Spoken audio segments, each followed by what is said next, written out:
Para ello, vamos a tomar el clásico modelo de descripción de un átomo.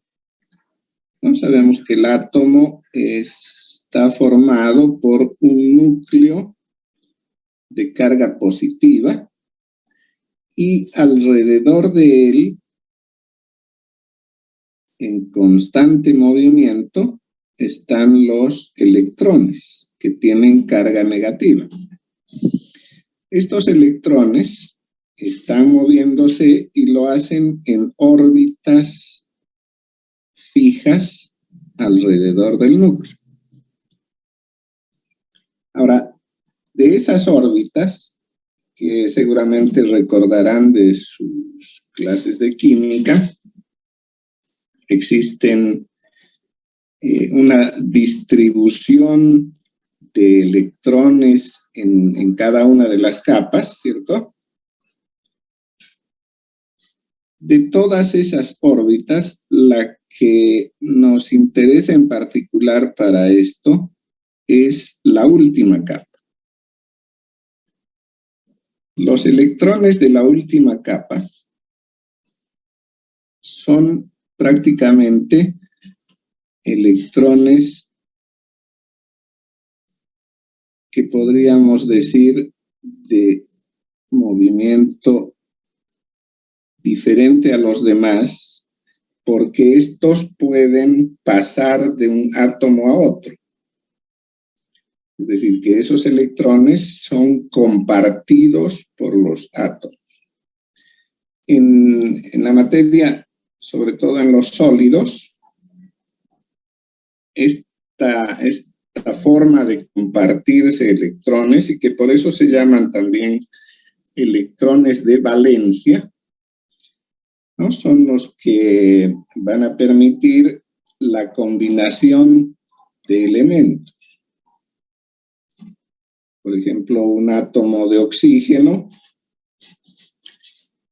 se combina con dos átomos de hidrógeno para hacer agua, ¿cierto?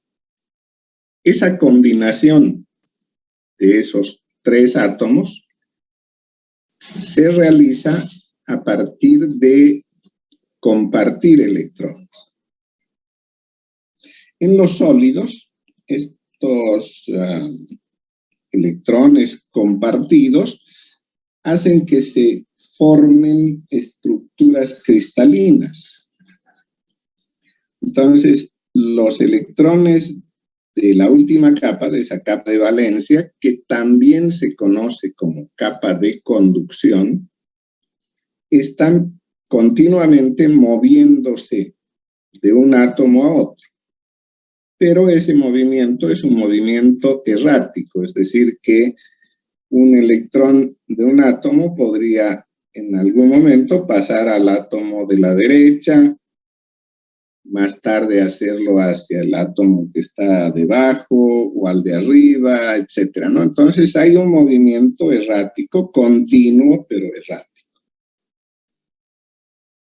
Es decir, que siempre vamos a tener electrones en movimiento, es decir, carga en movimiento. Y justamente esa carga en movimiento es la que define a la corriente eléctrica. Se define la intensidad de corriente eléctrica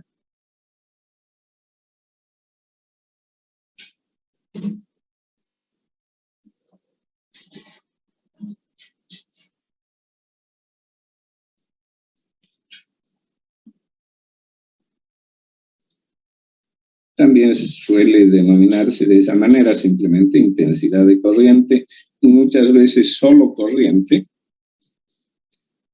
como la cantidad de carga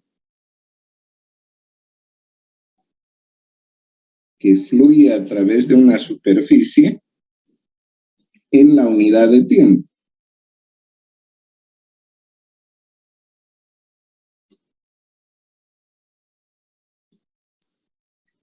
Ahora, si nos ponemos a pensar en aquella estructura cristalina de un sólido, decía que siempre hay electrones moviéndose, lo que significa que habría corriente.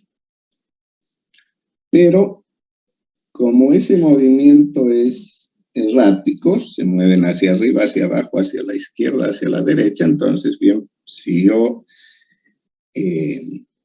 considero una superficie de referencia y me pongo a contar cuántos electrones atraviesan esa superficie, me voy a encontrar con que hay tantos electrones pasando de izquierda a derecha como de derecha a izquierda. Es decir, que la carga neta que atraviesa esa superficie es cero. Bien, entonces, un sólido sobre el que no se ejerce ninguna influencia externa, si bien hay carga moviéndose, la corriente eléctrica es cero porque la carga neta es cero. Ahora, ¿qué hace que exista ese movimiento de carga y se genere la corriente eléctrica? Para que esto ocurra, debe haber una causa externa, es decir, necesariamente tiene que haber una fuente de energía que permita el ordenamiento de ese movimiento de electrones. Es decir, que esa fuente de energía haga que los electrones se muevan en un solo sentido. Entonces, si yo considero un pedazo de cable, así como este,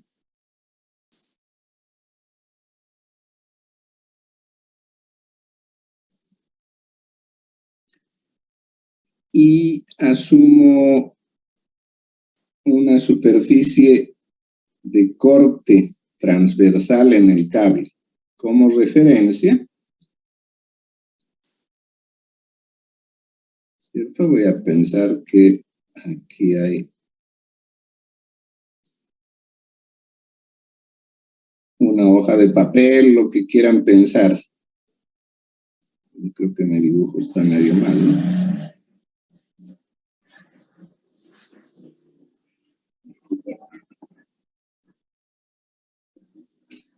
Ya. Entonces, este punteado aquí es la zona en la que esa superficie de referencia atraviesa el cable. Entonces, si de alguna manera se ha producido alguna causa externa que hace que los electrones se ordenen, entonces habrá un flujo de electrones pasando a través de esa superficie en un solo sentido. ¿Sí? Aunque obviamente pueden haber otros electrones que lo están haciendo de manera errática por causa natural. A esto debemos añadir un otro concepto que lo conocemos, que es el fundamento de conservación, que en este caso podríamos verlo tanto como conservación de materia como conservación de carga. ¿Qué nos dicen esos principios? En el caso de la carga, dice que en un sistema cerrado, la carga neta se conserva. No se pierde ni se puede generar carga. Entonces, considerando nuestro cable, si existe un movimiento de electrones, por ejemplo, de izquierda a derecha,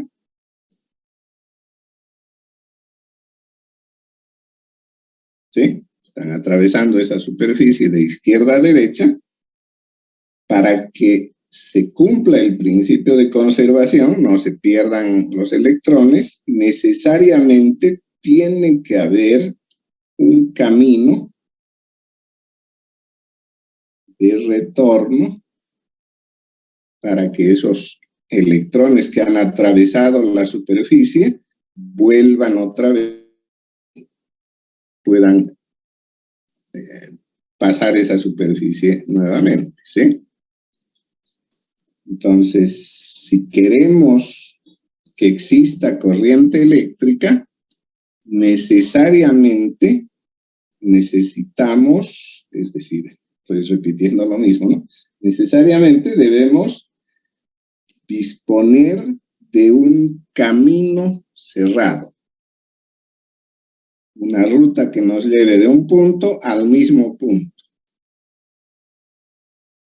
Porque de lo contrario no podríamos cumplir con el principio de conservación de la carga, ¿sí? Es decir, que todo electrón que sale del punto A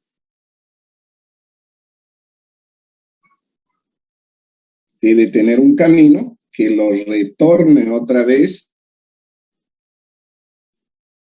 No puede perderse ningún electrón y tampoco en el camino generarse otros electrones nuevos, ¿sí? Entonces, para que se cumpla el principio de conservación, necesitamos que exista una ruta, un camino cerrado. Ahora, también decía que si tengo solamente el cable y no hay nada más, no habrá corriente eléctrica. O la corriente neta va a ser cero, ¿sí? Entonces, otra condición para la existencia de la corriente es que en el circuito cerrado, en este lazo cerrado, en esta trayectoria que nos lleva de un punto al mismo punto, debe haber de alguna manera una fuente de energía, una causa externa que permita la circulación de carga. Bien, entonces, necesariamente para que exista la corriente, deben haber esos dos elementos.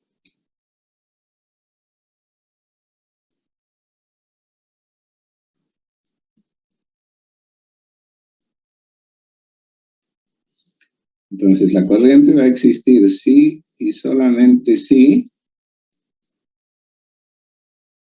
cumplimos con esos dos. Primero, un lazo cerrado.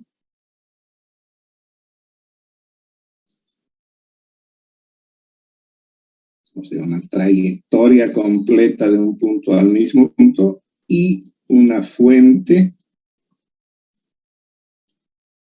de energía.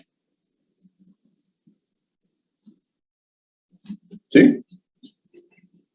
De lo contrario, no puede haber corriente. Bien, ahora decíamos que intensidad de corriente está definida como cantidad de carga por unidad de tiempo. Eso, en términos de unidades, viene a ser carga, se mide en coulombs, ¿cierto?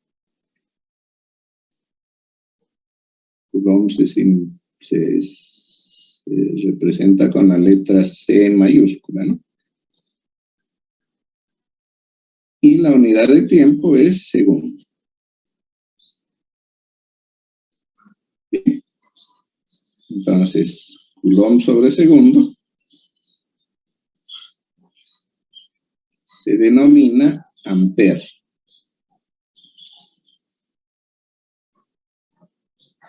Y se simboliza con la letra A mayúscula. En esto hay un poco de historia, ¿no? En un principio, cuando empezaba a estudiarse estos fenómenos, se descubrió la existencia de la carga y se relacionó a través de una ley de atracción y repulsión de cargas, ¿cierto? Seguramente se acordarán de eso, ¿no? La fuerza de atracción o repulsión entre dos cargas es directamente proporcional al producto de las cargas, ¿cierto? Toda esa lata. Esa ley se conoce como ley de Coulomb. Entonces, a este señor que propuso aquella ley, lo homenajearon, digamos, poniéndole su nombre a la unidad de carga. Posteriormente se continuaron con estos estudios y a este señor Ampère, francés, él que emitió el enunciado de la intensidad de corriente eléctrica y otros estudios más relacionados con el tema, también quisieron homenajearlo y le pusieron a la unidad de intensidad de corriente eléctrica su nombre, Ampère. Pero resulta que esto ya a través del tiempo se concluyó que a nadie le interesa básicamente la carga. Cuando uno está estudiando electricidad, electrónica y todos estos fenómenos relacionados, su atención está centrada en la intensidad de corriente y no en la carga que circula, porque es muy difícil medir carga.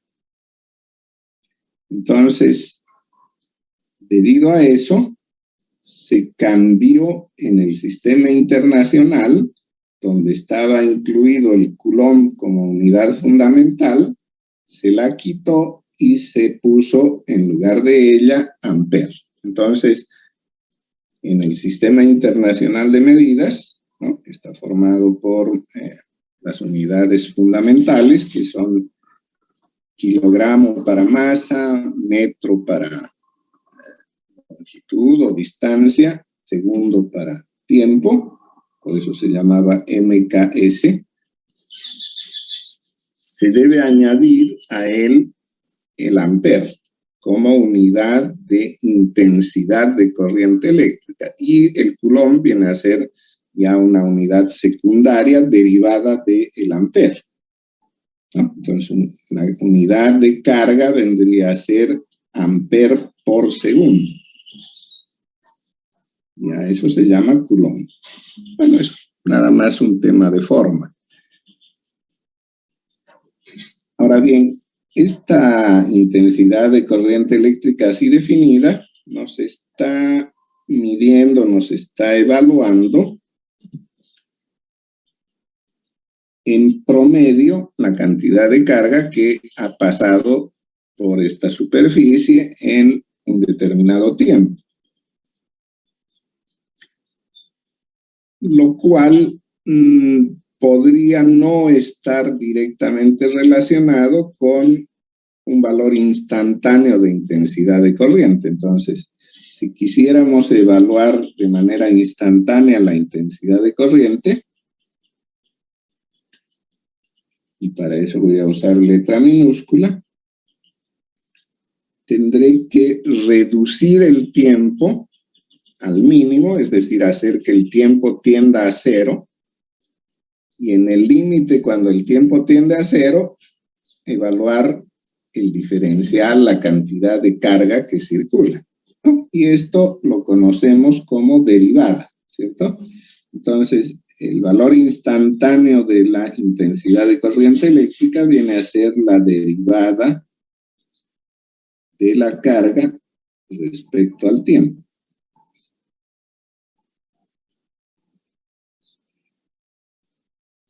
Este es su valor instantáneo.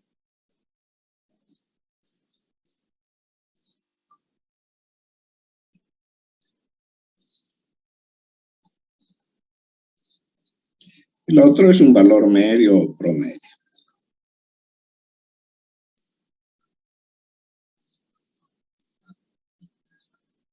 Bien, ahora que ya hemos recordado lo que es la intensidad de corriente eléctrica, que simplemente vamos a llamar corriente en la mayoría de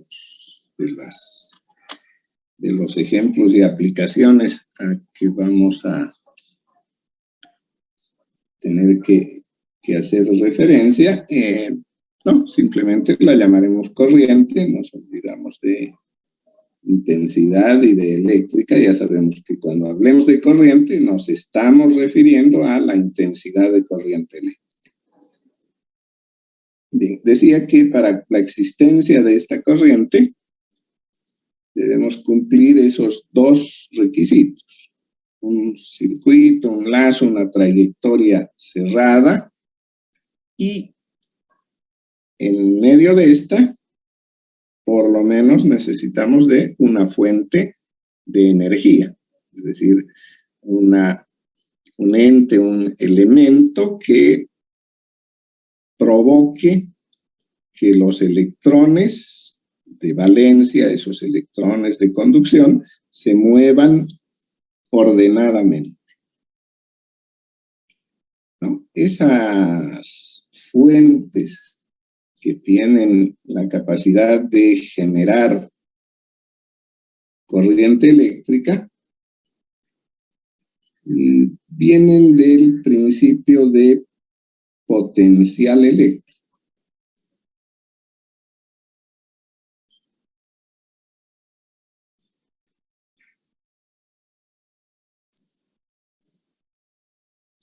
¿No? Seguramente recordarán en secundaria, no sé si en quinto o en sexto, les tocó hacer el estudio de la electricidad estática y un poco también de electricidad dinámica. Entonces allá debieron haber visto el concepto de potencial eléctrico. Un poquito para hacer referencia a esos conceptos. Digamos que el potencial eléctrico está relacionado con el trabajo o la energía necesaria para mover una carga dentro de un campo eléctrico. Entonces, si yo tengo una carga puntual, voy a poner signo positivo, alrededor de ella se menciona la existencia de líneas que forman el campo eléctrico, ¿sí? Ese campo eléctrico generado por la existencia de esa carga va disminuyendo a medida que nos alejamos de la carga, ¿sí? Es muy intenso, muy fuerte cerca de la carga. A medida que nos alejamos va disminuyendo, se hace inferior.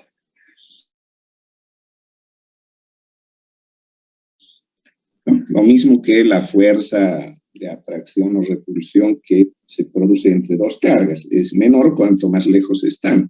¿Bien? Entonces, si tengo esa carga puntual y considero la existencia del campo eléctrico que genera, cuando quiero mover una carga dentro de ese campo eléctrico, ¿no? Una carga puntual por acá,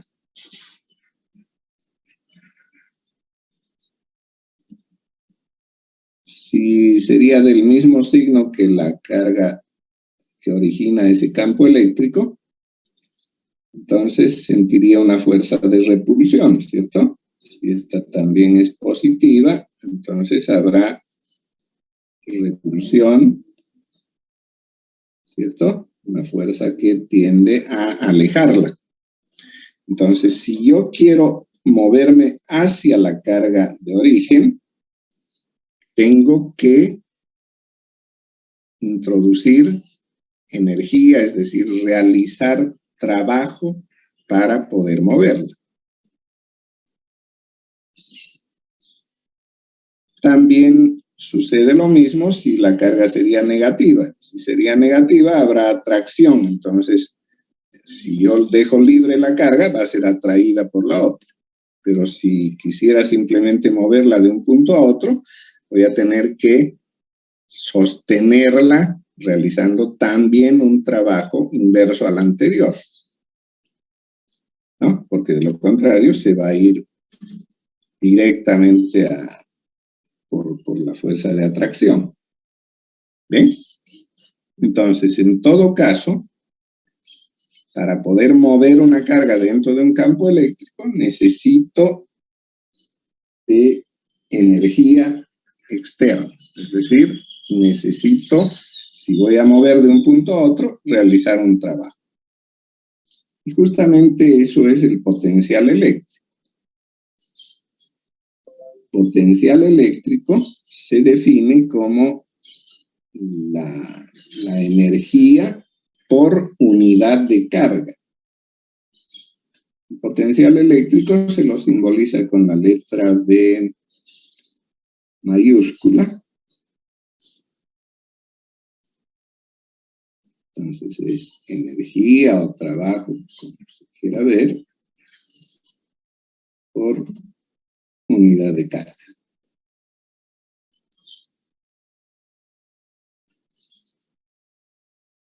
En términos de unidades, esto, energía, sabemos que se expresa en joules y carga en coulombs.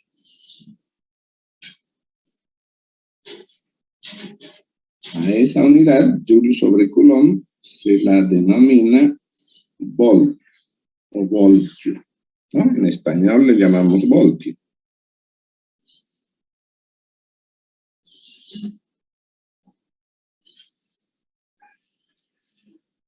Y se simboliza con la letra B, también lo mismo que la unidad, el concepto, ¿no? ¿De acuerdo? Entonces, voltio o volt es joule sobre coulomb. Ahora, si nos acordamos que el coulomb fue desplazado y en lugar de él se puso ampere por segundo, entonces otra forma de expresar volt sería joule sobre ampere por segundo, joule por segundo sobre ampere, ¿no?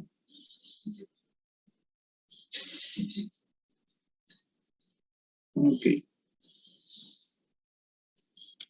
Estén atentos porque dentro de 3 minutos más o menos se va a cortar, así que se vuelven a conectar al mismo enlace.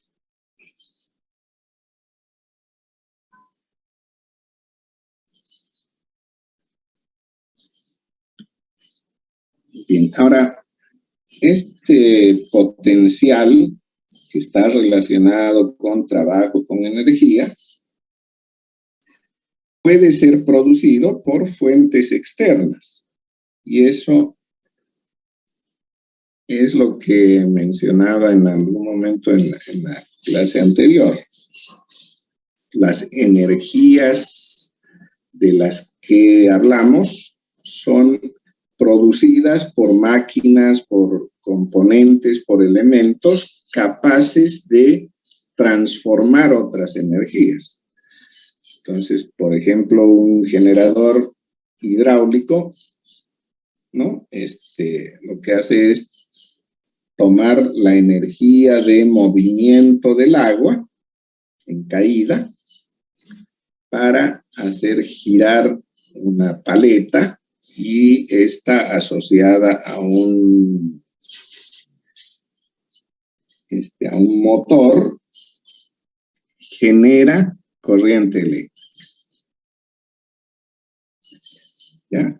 Otras formas de transformación de energía en energía eléctrica son la energía nuclear, también se puede utilizar la energía eólica, ¿no? El viento en lugar del agua. Se utiliza también combustión por algún combustible o gas.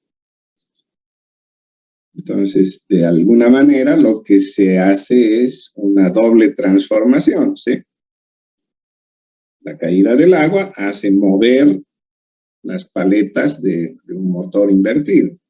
y este genera corriente eléctrica. Lo mismo puede hacer el viento, puede hacer el vapor. Hay otras formas de energía que también, conducidas de alguna manera, pueden hacer girar esta paleta. Sin introducir movimiento, hay otras formas de convertir energía en energía eléctrica, ¿no? Y es el caso de las reacciones químicas, ¿no? Esas pilas o baterías, por ejemplo, esas AA, AAA que conocemos, ¿sí? Estas son